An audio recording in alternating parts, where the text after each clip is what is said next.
मुसलमानों से लड़ाई हो तो तुम हिंदू हो, वोट डालना है तो तुम हिंदू हो, मंदिर में जाने की बात आती है, मंदिर में पुजारी बनने की बात आती है, घोड़ी पे चढ़ाने की बात आती है, मूंछ रखाने की बात आती है, अच्छा कपड़ा पहन के निकलने की बात आती है, अच्छे मकान में रहने की बात आती है, अच्छे स्कूल में एडमिशन की बात आती है, तो ये भंगी चमार धोबी दानो काहल लोहार तेली तमोली पाची काची अहिर गडरिया हो जाते। ये दोहरा मापदंड, वोट डालो तो तुम सब हिंदू, मुसलमानों से लड़ाई आए तो तुम सब हिंदू, मंदिर बने तो सब हिंदू, मंदिर में लड्डू खाने का नाम आए तो तुम सब जातियों में बट गए, और मंदिर में पूजा करने का और पुजारी बनने का काम आए तो तुम सब बैकवर्ड और शेड्यूल कास्ट। आपको बता दें कि सबसे ज्यादा महापुरुष और समाज को जगाने वाले अंबेडकर से पहले वो बैकवर्ड के महापुरुष थे। चाहे तो गाडगे महाराज हों, चाहे रामास्वामी नायकर हों, चाहे ज्योतिराव फुले हों, चाहे कबीर रहे हों, चाहे बुद्ध रहे हों, ये सब लोग बैकवर्ड के लोग थे।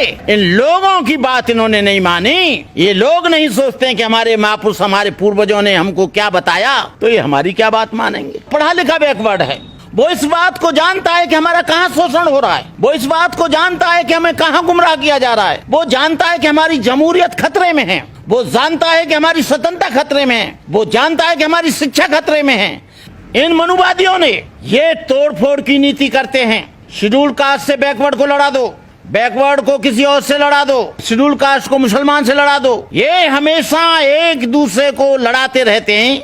इन्होंने जातियों में बांटा, वर्णों में बांटा, उस कारण से ये सब लोग बटे हुए हैं। लेकिन सबकी कुटाई एक ही तरह से हो रही है, भेदभाव एक ही तरह से हो रहा है, इनकी शिक्षा एक ही तरह से मिटाई जा रही है, उसमें कोई अंतर नहीं है। जब तक बैकवर्ड नहीं जागेगा तब तक इस देश में कोई भूचाल आने वाला नहीं। जब तक यहाँ का मुसलमान नहीं जागेगा, जब तक शेड्यूल कास्ट नहीं जागेगा, शेड्यूल ट्राइब्स नहीं जागेगा।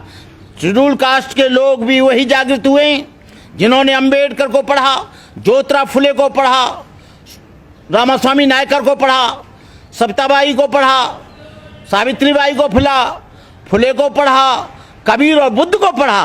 वो लोग जागृत हुए, और जिन लोगों ने नहीं पढ़ा, चाहे तो वो शेड्यूल कास्ट के लोग हैं या बैकवर्ड के लोग हैं, वो जागृत नहीं हुए।